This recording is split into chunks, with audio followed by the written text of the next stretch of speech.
All right, family, third time's a charm. Third time's a charm. Straight up, straight up. Okay, so I'm back in here, and I think I got this. I think I totally got this. Let me just hit this one button. No, not that button. I hit a button last time, and as I was trying to like get y'all the stuff you needed, then this button hit itself, and it was crazy. Okay, y'all, this third time's a charm. I'm just waiting for this sister to invite herself in. I think that we're okay, and then we're gonna get right on it. Thank God for me having a computer in front of me, because that's what I'm gonna use. So we're back up in this place again. This sister's going to invite herself, and we're going to go. Before we get started, I have to always let you know what's going on. So today, the Sacramento Sister Circle, along with BOAPA, which is Black Women Organized for Political Action, I'm going to do a live with them tonight, and they are going to be talking about the voter guide that they put out. They do this every time with this voting going on in Sacramento. But they're going to also talk about what we need to do after we vote. I think sometimes we get excited, or sometimes we get disappointed that we voted, but there's always something you can do after you vote. I think, to me, that's the most important part of casting your vote, or even if you're going to criticize the vote, you're going to tell me what you've been doing, so that, because I look at, there's a particular community, probably more than just one, who basically don't vote at all, and they have a lot of power, and they're not vote at all, but they vote the least. And they have a lot of power. They have their own towns all across America, and most of them really don't vote. And so that means that they're proactive in some kind of way. So even if they do not cast their vote, they're still, or not as many of them can vote because they're probably not citizens, they are still economically viable. And so they don't have to cast the vote. So those are things we need to be thinking about as a people. Like, I know we talk about voting. For me personally, I vote out of respect for my ancestors.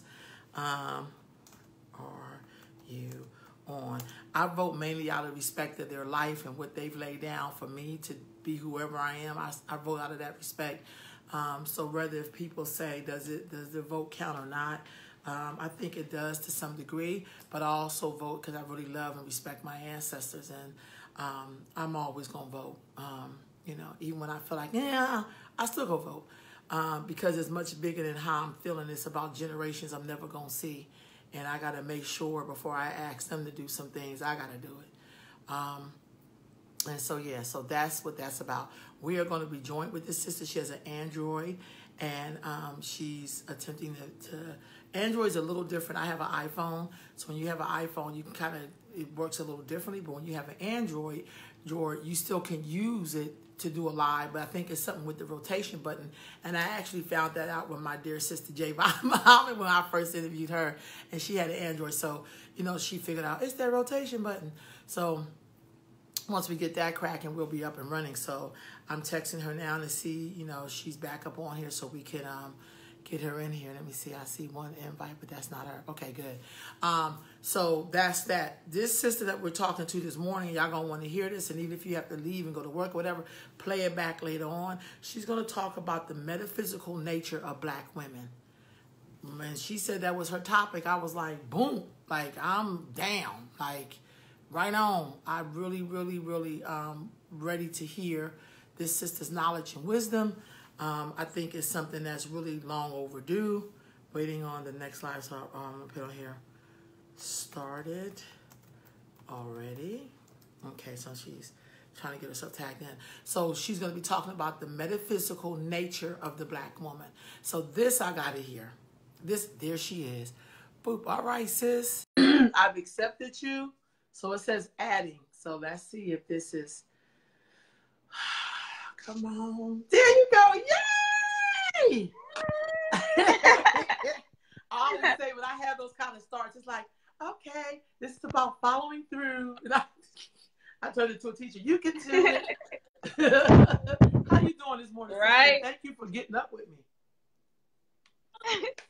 I knew it would eventually be okay. We just got to have a little bit of patience. Right on.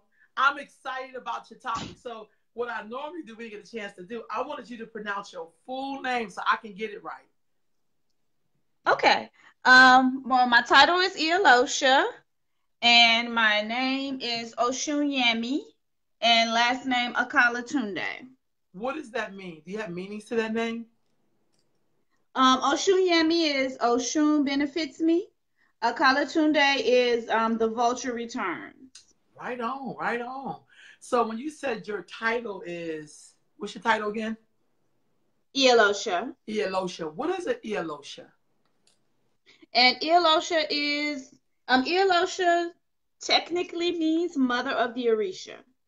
So an Iyalosa is a priestess of a particular Orisha and a person who is responsible for bringing other people to their own understanding of their divinity within the tradition.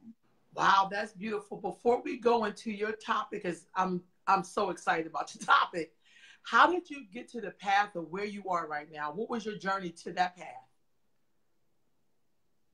Well, I was blessed to be born in the rural South.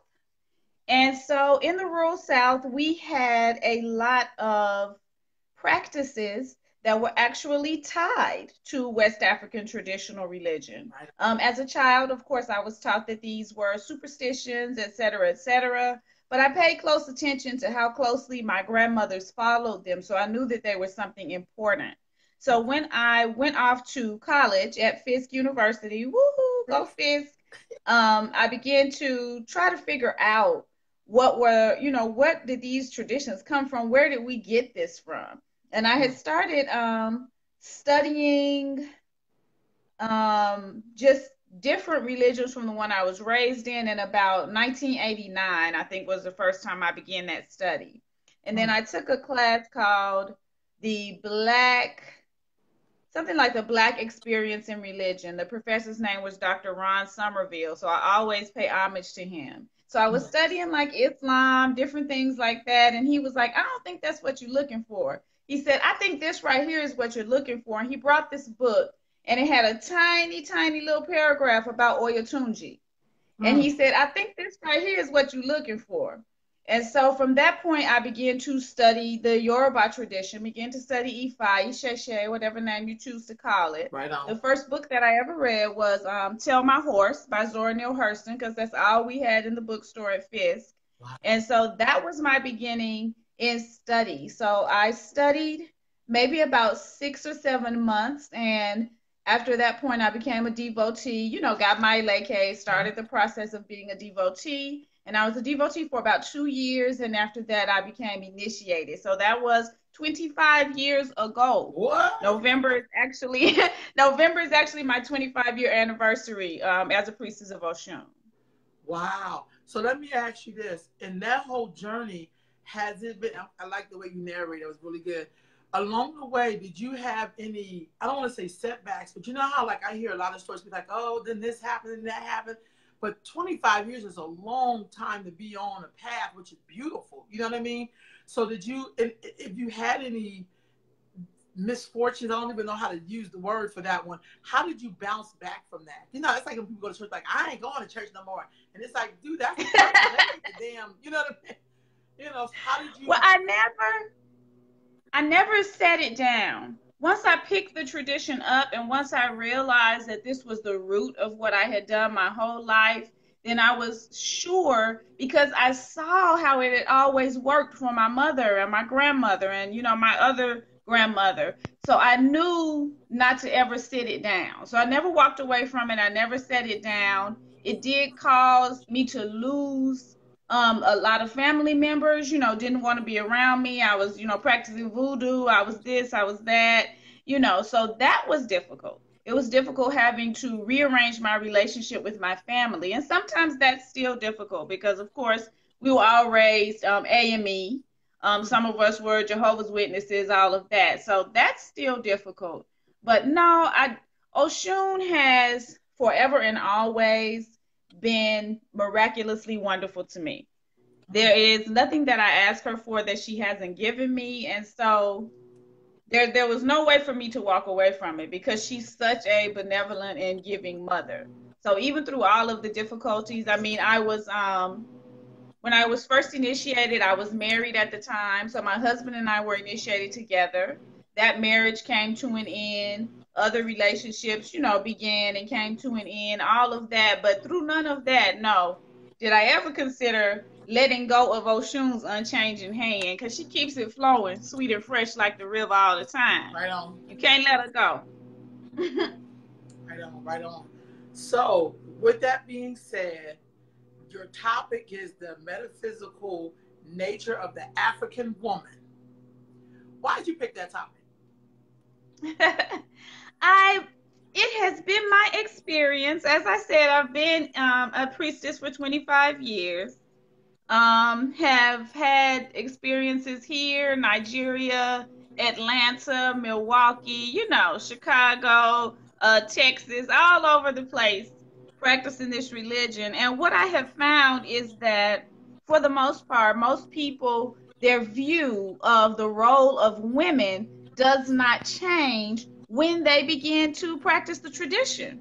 And that is shocking to me, because our role of women that we generally have in this society is, of course, based in the Abrahamic tradition. It's based in Christianity and Judaism and Islam. So when you let all of those religions go, it would stand to reason for me that you would then let go of this, view of women that comes from those religions. But we don't ever let it go. And so, being a priestess of Oshun, of course, being the benevolent mother, the munificent mother, the source, I've always been propelled to speak from that womb space, because that's, of course, what Oshun represents. I know. And, that has to be said, that has to be spoken from. So I always want the truth of those things to be clear and to be known. So I never miss the opportunity to explain the importance of the mothers and womanhood and being womb-centered. So with that being said, what is the nature of the African woman? What is her nature? According to our ancestors in the Odu, we are the unseen mother that is present at every gathering, right? We are the beginning and the end, the all, right? There is nothing in this room. There's nothing in the room that you're in, nothing in the room that I'm in that did not come from a womb. Right. So no matter where you are and what you are doing, the unseen mother is always present there. That's what the Odu says. The Odu says, bend your knee to woman, for it is woman who brought you into this world. It says it is woman who recognized you as a human being before you recognized yourself. Bend your knee to woman. The ancient Yoruba saying is, Orisha bi yayo kosi laye. There is no God on earth but mother. Wow. Right? That's what the Yoruba people still say. They sing it in popular music. There's a beautiful Yoruba singer, Asha. She has a song out called So Beautiful. It is her homage to her mother. And those words are in that song. It's a popular saying even until today. There is no Orisha on earth but mother. That is what it is. The most important choice that we made in this destiny was who we chose to be our mother. That is the most important choice, right? So when we think about that particular centering, the fact that our ancestors centered their entire philosophical system around their source, we have to then begin to understand and do that ourselves. We are all children of mother. That is what we all are. That is how we got here, and that's the only way that we will get back. There's only one pathway onto the physical realm, and there's only one pathway back to the spiritual realm, and that is through the womb. Our ancestors called Earth Mother Onile. And we put these old bodies in the ground when it's time for us to lay them down so that we can go back to the spiritual realm. Because you can only get here through the womb, and you can only get back through the womb. So our metaphysical nature is the source. I'm just grabbing my charger so this phone doesn't go out while we're talking. Okay. But that technology. It's wonderful, Lord. But it's always trying to get you on the back. Right on, sis. So our metaphysical nature is the source. That is who and what we are. Our ancestors were very clear on that. So what happened is once we found ourselves immersed in this Western world, and this Western world is a world of pretense. We pretend a whole bunch of shit that ain't true. That's true. That's what it means to be living in the Western world, right? We pretend that Right on. life can come from somewhere other than the womb. We pretend that it's possible to have come from someone's rib and all kind of fictitious stories that just can't possibly be true. That's so true. Because we can see with our eyes where life comes from. We can see with our eyes what sustains life, which is the breasts. We can see all of those things, but we pretend in the Western world that they're not true because the Western world has always been based on using the power of women, but not allowing women to use their own power. Right on. And so if you have to have women as a power source, then you have to keep them believing that they themselves are powerless. So what the Western world does is it plugs into us constantly all the time because there's no other power source. Power comes from the womb. We know that because we see it. Right. Well, where else do we see it coming from? When we believe our eyes. Just believe with your eyes. Don't let no kind of dogma come in. Just look at what you can see. And the ability to create is womb-based, is womb-centered. So that's power. That's power of. And I always teach this in my classes. Don't be concerned with power over. Because power over is not real power. That's domination and control. And those of us who have children can tell you that power over ain't real power. Because I can tell my children out here right now, I'm going to tell you what they're supposed to be doing. They're supposed to be getting that homework, and they're supposed to be reading that book because we got to go meet with our homeschool book club tomorrow. But if I open this door, they might not be doing that. I don't have no power. I have power over. I can try to tell them what to do, but at the end of the day, they're going to do what the hell they want to do, which is everybody's prerogative. So that's not power. Power over is not power. We have been seduced into believing it because we've been so ravaged and so mistreated here. So we live in a cycle of fear. And so in our minds, we see power over and we say, oh, that's what it means to be powerful. But power is actually power of. It is inherent. It is what you were born with. Nothing can change it. Nothing can take it away. When you made the decision within the womb of your mother to be a person who had a particular set of chromosomes and therefore had a particular type of body, then you chose what type of power you were going to have. And that's what you have. That's power of. That doesn't change. That's irrefutable. So what the Western world does is it scares us with all of this power over, and it plugs in to the womb constantly. How do we know it plugs into the womb constantly? What does it use to sell anything? If I want to sell some toothpaste, I got to put a sexy woman on there. What the hell she got to do with me brushing my teeth? She ain't got nothing to do with that. Right. But you got to have that womb power, right? I don't know nothing about putting oil in my car, changing tire, nothing like that. But if I was going to sell some car oil, or if I was going to sell me some tires, I know I got to have a half-naked woman there standing beside it. Why? She is a representation of womb power, and everybody's mind knows it. I know. So she makes everybody look. Oh, it's a half-naked woman. Let's all look, because that's the source of power. We can't help but look. We can't help but notice because that's the source of power. But then in the same breath, we're going to say, oh, she's the weaker sex.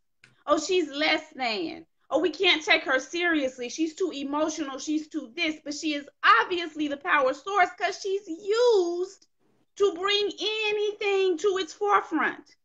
So that's the Western world that we live in, and that's what we've been taught. And so many times, even when we get back to our ancient way of living, even when we get back to our ancient way of being, we bring that belief with us. We come hauling that in, and we believe that. But that has nothing to do with reality. Right on. It has nothing to do with reality. And our ancestors were based in reality. So our ancestors' way of viewing the universe was as gynocentric, meaning it had the womb, breast, vagina, vulva, clitoris, and buttocks at the center. because that's the power source. When you allow the power source to sit and to shine in its own light, then you have a magnificent, successful society. Right on. We often ask, how were we able to do these things in ancient times? How were we doing this? How were we doing that? Because the power source was being allowed to shine. It wasn't being milked. It wasn't being drained. So our nature is to shine. Our nature is to fully and totally and completely be. And once we are doing that, then we are sitting in our space, in our true divine space. And we are able to make things right, because things have no choice but to become right around a woman sitting in her full power. Down here in the South, we call the women that sit in their full power, we call them Big Mama. Right on. Sometimes we call them mud deer. Well, you know, I can't stand Tyler Perry because he's made a blasphemy of the ancestral mothers. That's a blasphemy to use that name as a comical source. Mud deer is the root of power in every Black community. You know, sometimes we call them just mama, right? Sometimes we call them nanny. My grandmothers like to be called nanny. I had one that was grandma and one that had to be called nanny. She couldn't do with all that. There was so many of us. They had so many grandkids. We wouldn't do to be walking all around town hollering grandma all day long. You know, she was still too fly for that.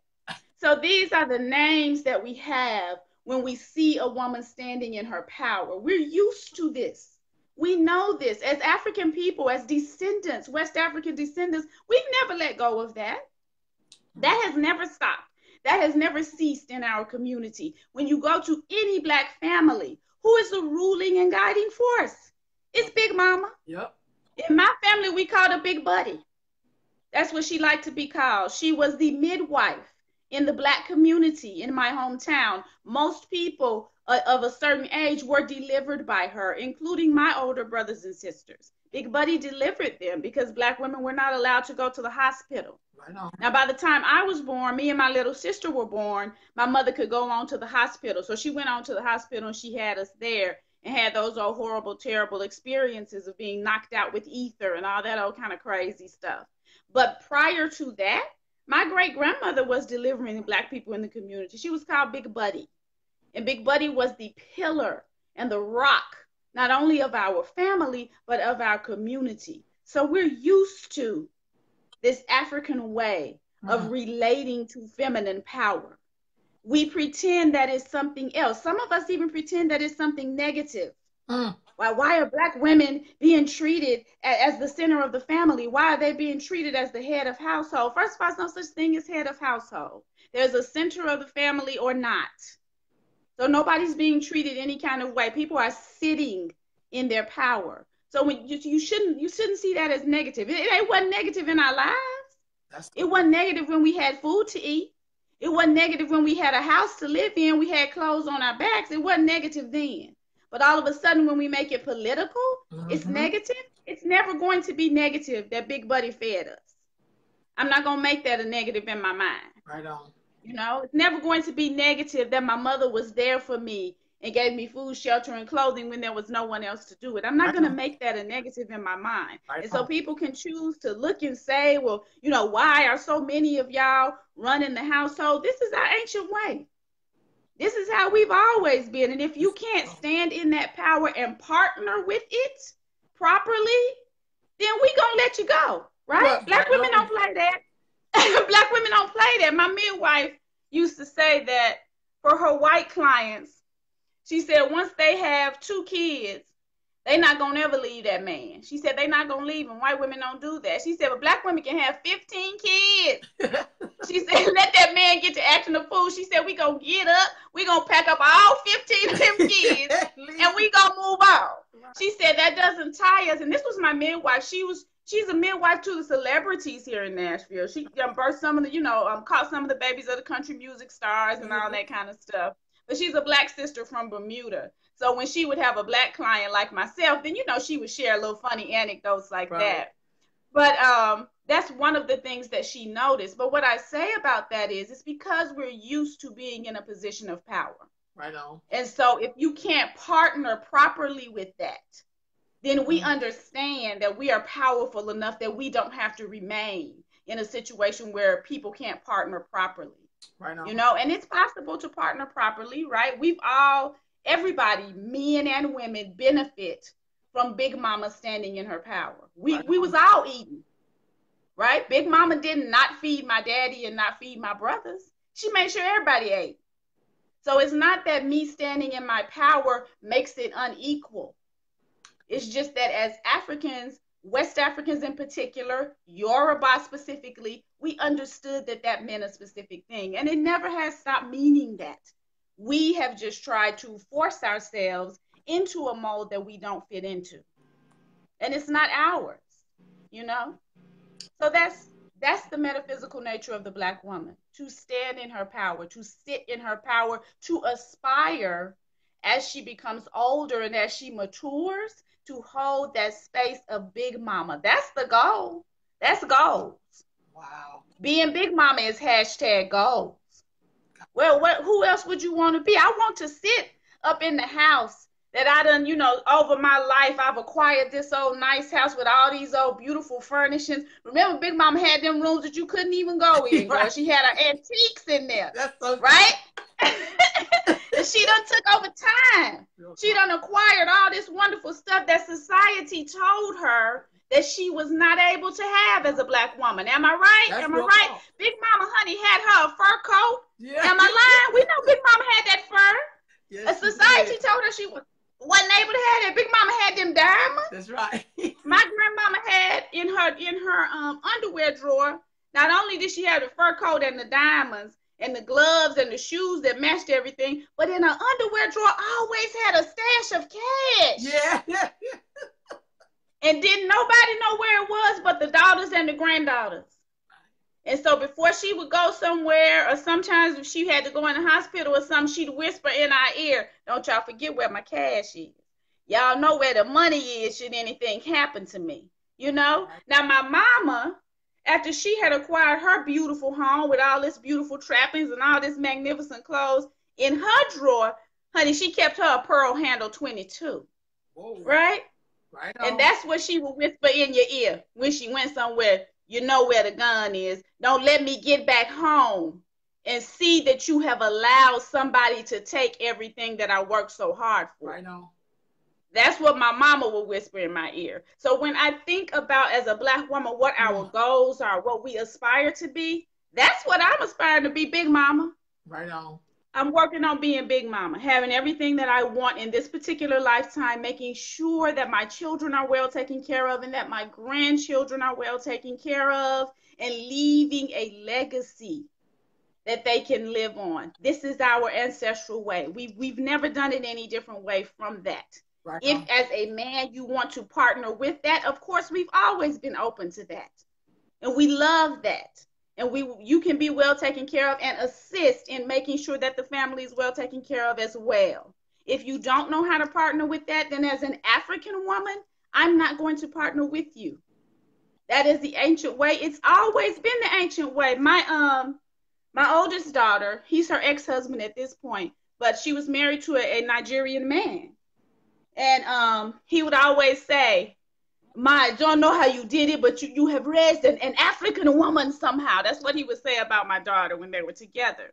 But what he taught me was that even in modern Nigeria, if you want to approach a woman, he said, since he was in like middle school age, if you approached a young lady and you wanted to call her, you wanted to court her, you would have to pay her phone bill.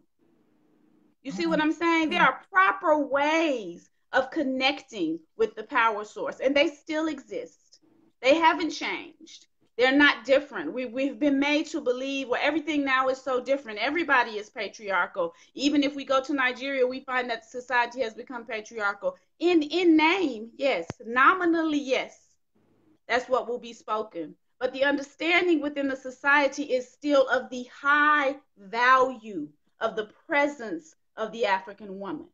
You cannot beat that. We are currency. I tell my students all the time, we are currency. We are the creators of wealth. African women created agriculture. Agriculture created surplus. Having more than what you need is wealth. So we created wealth. We are wealth. That has not been forgotten in Yoruba culture of today. You don't approach a woman with nothing. You don't expect that you can unite with a power source if you're coming with nothing. You always approach with something, and you always approach from the perspective of, from this something, we will build more. Right on. So partnering has never been our issue, but we're only going to partner if we're equally partnered. Wow. We know that. It's Black women all over the world, and we will get up and leave once we realize it ain't equal. Now, come on now. Come on, church, as my old preacher used to say. Amen. This is my question for you. With that being said, I agree with everything you said. Like, right on. I was like, yeah. Sometimes it seems like in our society, we don't take care of Big Mama. I think even when I look at, right on, I right on with Tyler Perry and Medea. Like he makes a joke out of it, but we know when Big Mama ankles are swollen, when Big Mama, so here's a woman who's taken care of everybody, but yet we haven't made a way for her to be okay. What do you recommend for self-care in your African womanhood? Because it seems like everybody will suck off the Black woman, but they won't take care of the Black woman. I don't mean to say it like that, but even in all your Africanness, it's still this thing of that's your duty, that's what you're supposed to do, but you don't take care of her. And she's the giver of life. You better tell the truth. You can't even have a life without her. You better tell the facts. Yeah. You ain't telling them but the facts.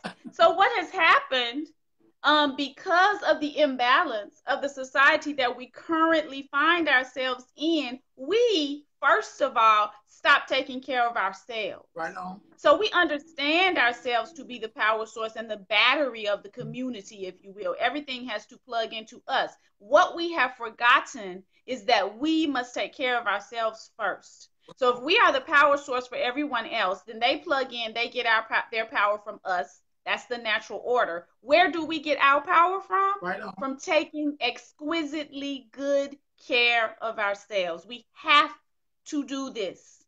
That there's no ifs, ands, buts, or maybe. Just like when you called me earlier, and I was like, "Oh, girl, I'm sorry, I can't answer. I'm in the process of dressing." My whole dressing is a morning ritual. Every single day. Today I overslept. So I was like, oh darn, I didn't get up. I can't do my yoga. I gotta jump straight into this, and this. But my whole morning has to be a ritual based on me. It has to be. Otherwise, I don't ever tap into all of this love and this goodness and this power that I have for everyone else. If I don't take the time to give it to me, then I don't ever tap into it. And I will be drained and I will be sucked dry. And once that happens, then that manifests itself as illness within our bodies. Right on. And we can feel it coming. We can see it coming. I've been in positions where all of a sudden, I'm just exhausted. All of a sudden, I just have this cough that won't go away. All of a sudden, every time I stand up, my joints are hurting, my bones are hurting. That's your body telling you, madam, you ain't been taking good care of yourself. Right on. Stop, pause, see what it is that you need to do. We must pour into ourselves first. The Odu says pour water on the ground, right? We do our libations every day, but it said leave a little bit in the cup. That's what the Odu says. Leave some in the container. So we pour out. We're pouring out all of the time, and that's wonderful. That's good. We take pleasure in doing it. But if there's none left in the container, then we are empty. So we cannot allow ourselves to be emptied like that. By the same token, we know that Big Mama is going to age. And what we have to remember is that it is our responsibility, duty, pleasure, and honor to take care of her. Right on. My mother passed away 9 years ago from Alzheimer's, and we took care of her in the home. My mother has 7 children. 3 of us live out in LA, and the rest of us are here in Tennessee. So she'd go from house to house. She could be wherever it was that she needed to be, but we took the responsibility for taking care of her. We made the sacrifices necessary to take care of her. Why? Because she had always done that for us. Right on. We grew up watching her make the sacrifices to take care of us. And so we made the necessary sacrifices to take care of her. There were times throughout her illness that we did have to put her in a facility or do something like that. But somebody went every day to check and make sure. And if we found out that she was being mistreated, we take her right on out. We didn't have no qualms about taking her right on out, bringing her right on back home, and seeing if there was somewhere else that was better suited. So that's another thing. First, we have to take exquisitely good care of ourselves. We can see that as Black women, we practically immortal. That's Look so at us, true. Honey. We fine. We stay fine. From day one all the way right on through. I will be 49 on Sunday. 49. Beautiful. So we stay. Yes. We stay very youthful. We stay very full of life and very full of that spark. So that's wonderful. And we ourselves have to nurture that. But because of the nature of the physical realm, we know that eventually we will age. We will get into a state where we will need help. So it is incumbent upon us to teach our children to take good care of us and to treat our children well so that they'll want to take good care of us. Right on. Right? Because if you've been out here mistreating them, they ain't going to have. I always say, if you don't take care of your children and if you fuss about taking care of your children, if you see it as a burden, there is a piss-infested nursing home in your future. Not even a nice nursing home, not an upscale nursing home, but they're going to throw you in the nearest whatever if you have made them feel like they're a burden. Right. But if you've taken very good care of them, then they're going to do their best to take very good care of you. Right. And so as a parent, our ancestors taught that we must always be looking forward to the next 7 generations. Right on. So every action, that's what you need to be thinking. Oh, how is this affecting the next 7 generations? Now, that's Native American wisdom right there. How is this affecting the next 7 generations? What is this going to do? So when you're interacting with your children, see them as human. Treat them as human, as opposed to treating them as things or as animals. I came from a time where children was basically kind of treated like the cats and the dogs, you know? Somebody would say something to you one time. If you didn't get it right, somebody was going to hit you. That was the time that I was raised in. But we have to evolve to think of our children and understand them to be returned ancestors and humans. And once you do that, your good care is definitely, guaranteed. Right on, right on. With that being said, what words of advice would you give to someone that's trying to make their way on this path? Because you gave out a lot of knowledge, a lot of wisdom. And I could also see the linkage, even when we didn't know what things were called. I believe Black people retained a lot of stuff. I mean, yes, through all the enslavement and all, we retained some stuff. We still doing some stuff. We don't even know why we're doing it. Yes. But it makes sense. What advice would you give to someone who's trying to be on the path to this ancient knowledge? I would say study. Make sure that you are studying. The Odu says only those who follow ants can follow Ifa. See how carefully ants work, how hard ants work, and how closely they pay attention to their surroundings. All of that is study. Study doesn't necessarily have to be books and lectures. Study is also a matter of paying close attention to your surroundings. When Orunmila came into the midst of our ancestors, he said he came to teach the science of nature and the art of proper living. So those are the things that you study. Pay attention to, learn. Ask your ancestors to connect you to elder priests and priestesses of good quality and of good character. Ask. All you have to do is keep asking your ancestors. Keep asking, and they will bring the person to you. And understand that whoever comes into your midst, you can learn something from them. Right on. Take the time to learn from them. Take the time to pay careful attention. Also, always honor your Ori. If it sounds crazy to you, your Ori is your head. If it sounds crazy to your head, then it is crazy. It ain't gonna work for you. It don't work for you. And that's fine. Everything and every piece ain't for everybody. I know. So pay attention to your Ori, but still be open to learning. So you have to study. Study is essential. I have written 3 books, 2 books on the tradition, 1 book on Pan-African homeschooling, and you can find them on Amazon. So whenever people say where to start, I always say, well, you should start with my first book. Well, my first book is Ona Agbani. It does mean the ancient path. And if you Google a Kalatunde or put a Kalatunde in on Amazon, then the book will come up. So I wrote Ona Agbani as a beginner book because when I first began in the tradition, there were so many stops and starts, so many pitfalls that I fell into. And so I wanted to have an offering for people who were beginning. So that is a wonderful beginner book for those who want to study. I have a Kindle edition as well, so you can get it that way if you need to. And I'm in the process, keep me uplifted in prayer, of making it into an audio book as well. Okay, so I just shared your link to your website, to your book page, to your Facebook page.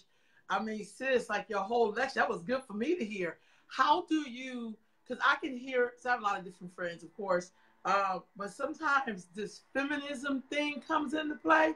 Everything you said did not feel like that to me. It just felt like the truth. Like, you know, because that's how I know Black women. I think sometimes people get that construed with feminism sometimes. Well, we here in the West, right? Mm-hmm. And so since we're here in the West, we get sucked in to particular types of views and particular types of modes of thought. So again, we can use feminism in the same way. Take the pieces of it that make sense. The rest of it that we can see as nonsense, leave that on alone. For me, as a woman of African descent, my personal feeling is I never have to refer to myself as that.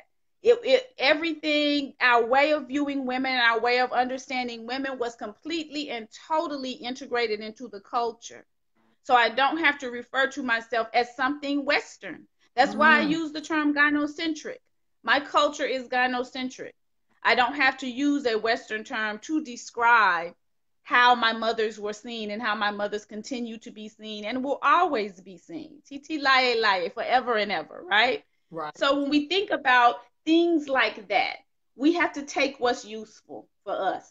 You know, so we say, okay, part of feminism is that women want to be paid equally. Okay, we can take that part.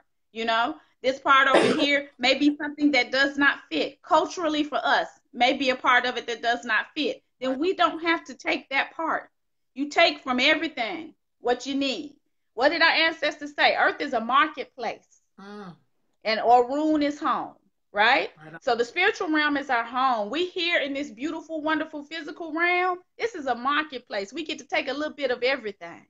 Take a little bit of all that you need that's going to help you to fulfill this destiny and leave the rest of it there. But I personally reject titles like that. I reject being put in a box like that.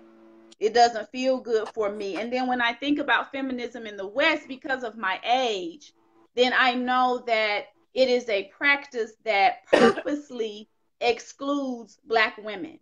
It is not a practice that has been created to assist Black women and to lift us up. It still wants to keep us in the position of being a mule. And so white women are still trying to suck off of us just as everyone else is trying to suck off of us. And my position is I'm not a mule. I'm not anyone's mule, and I'm not anyone's mammy. I don't suckle anybody that I did not push out of my body or have cut out. So we have to be careful that we're not putting ourselves in a position to be suckled upon, unless it's somebody that we have agreed to do that for. Right on. Wow. Yeah, you just said a mouthful right there. Yeah, that's major. How then do African women, how do we then connect with our African man? So I see a lot of sisters struggling to do that. I think you have to come from the position of the actual power that you have. Right on. I don't think that in reality it's difficult for an African man to connect with a woman of power. The reality of relationships between Black men and women is that a woman of power is always the Black man's preference, right? That's what he'll say. Oh, I like the one that speaks up for herself. I like the one, and he might say it negatively. I like the one that got the little small mouth. I like the one that got this. I like the one that got that, right? That's his preference. He doesn't want anybody raising his children, Right. or manning his empire, or assisting him with building a fortune, who is unable to speak up for herself. That's not actually what any black man wants. Look at who every black man marries. Pay attention to who they actually marry. I'm not talking about celebrities, because those aren't real people. They really I'm talking about the real people that we know and we see every day at the grocery store, at Egg Bay, wherever it is that we going. Who are they marrying? They're marrying women of power. Very rarely do you see any kind of step and fetch it, meek and mild type of woman being put in the position of marriage and mother and wife in the black community. Because who is his example of who he wants to be with is Big Mama, right? That's who he's trying to recreate. So how do we connect with them? We connect with them from our position of power. We connect with them as our real selves. Black women, be authentic. Be yourself. You yourself, as yourself, are the most irresistible force in the universe. Right on. So I say connect with them from a place of authenticity. Do not come in thinking that you got to speak a certain way. You got to look a certain way. You got to be a certain way. What do the brothers tell us all the time? We love it how it comes. We love the rolls, right? We love the nappy hair. We love how it is born, how it is made. It reminds them of their own source. So black women, be authentic. If there is a man who does not want you in his authenticity, then that is an adolescent child. Only a child man wants to connect with a Barbie doll. That's his right. Wow. Allow him to connect with Barbie dolls. But don't you be out here trying to pretend that you know Barbie doll. Because a man who is in his full self, he don't want no Barbie doll. He wants some luscious, beautiful, soft rolls. That's what a regular old man wants, right? He wants some regular old hair to rub his hands on through. However you choose to wear it, that's what he wants. Something that's real. Something that comes from your heart, that comes from your authenticity, that you want to do. That's what a regular person wants. What we have to stop doing is believing that we, as our full authentic selves, are not worthy of the best love. Right on. As your full authentic self, you're worthy of the best love. And your full authentic self is what everybody wants and needs. Ifa says that it is you fulfilling your destiny that inspires others around you to fulfill theirs. It says, or retouches 1, or retouches 20, or retouches 1,000. So when you fulfill that destiny, you inspire others to fulfill theirs. So your authentic self, that's how I say we connect with the black man. Connect as your full, true self and get out of that fear of believing that you have to be a Barbie doll. That's what the TV is telling you. That ain't what life is telling you. Your auntie that's been married for 30 years, ain't she just a real woman? She ain't Black China. She ain't Kim Kardashian, right? She's just a regular woman. Right. Big Mama, who was the pawpaw for all them decades. Was Big Mama Black China? Was she Kim Kardashian? She wasn't. She was just a regular old woman. Right? That's what's irresistible to an actual man. And that's what you want. That's who you want to build your life with, is with an actual man. You don't want to build your life with somebody who's locked in adolescence and feels that a Barbie doll is something that's necessary, a quiet, seen and not heard Barbie doll. Because that's what Barbie dolls do. They don't say nothing, right? Their little mouth is fused together. So if somebody is requiring you to do that, then you know that's not who you want to be with, because they haven't matured into full selfhood. Right on. Right on. Sis, like, look, like like this should be like morning tapes that people listen to on you, because I think sometimes we don't get to hear that truth.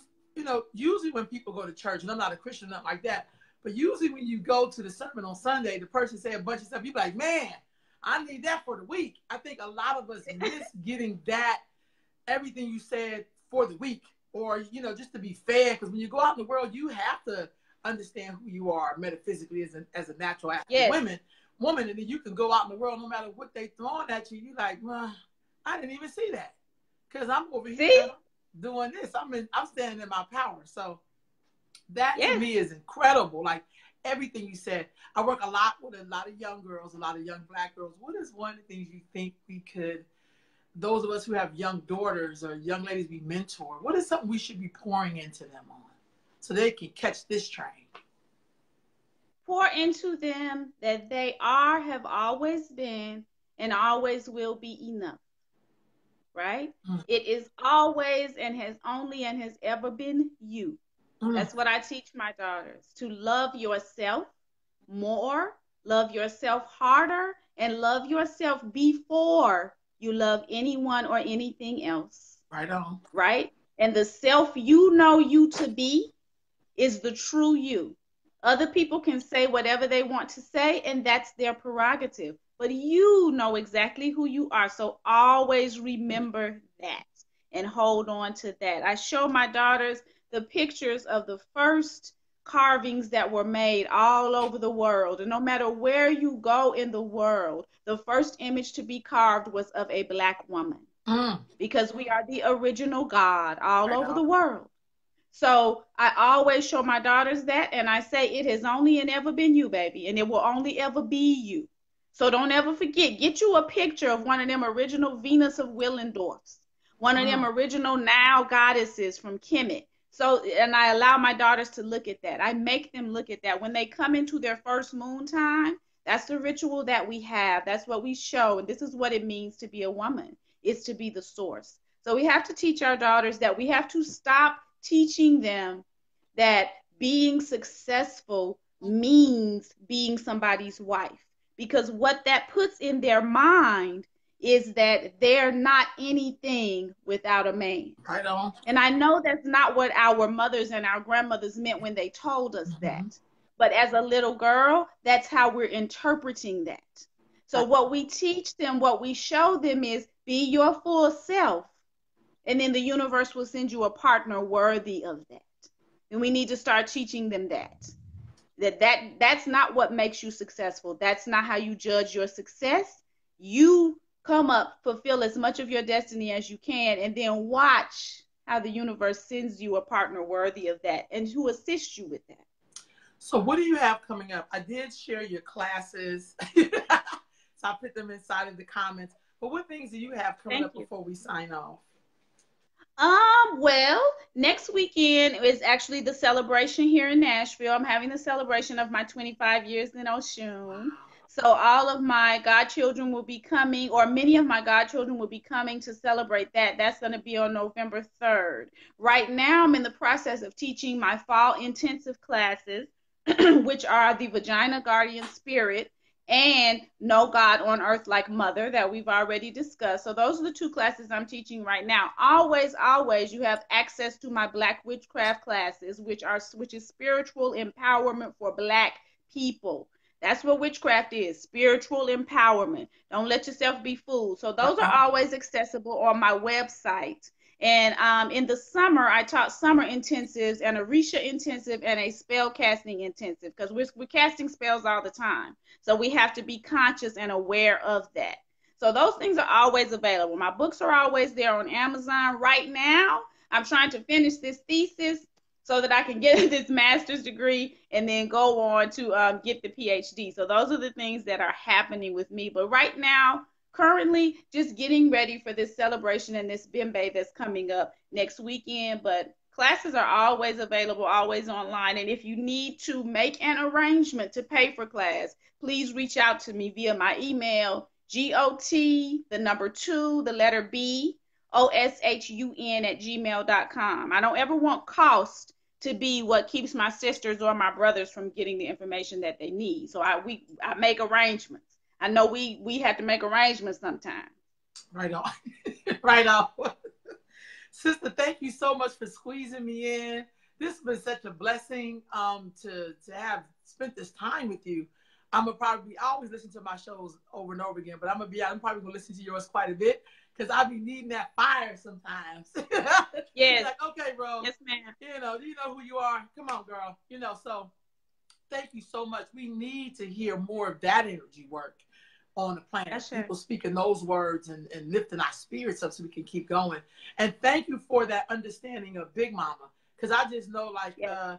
I used to be really offended when people would call me Big Mama, not because of her work, it's because of the way people treated her, like not taking Yes. care of her. I would be like, y'all not gonna be Right. y'all not gonna be sucking the life out of me. See? But I love the way you put it. I think, you know, I think the difference nowadays is like now that because you also learn stuff from women as you go, and it's like these are the things I loved about her, but this other stuff you can't do to me. Like I'm just not. Exactly. I don't accept that. Exactly. And maybe Big Mama didn't have a choice then, but I have a choice now. Like, dude, I'm not doing that.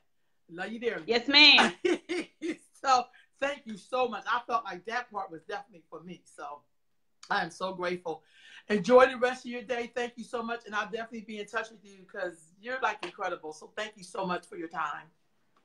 Thank you, sis. May Oshun continue to bless your work richly. We are so honored to have you in the community to make sure that the information is getting out there. Blessings on your Ori. We're thankful for your ancestors for bringing you forth.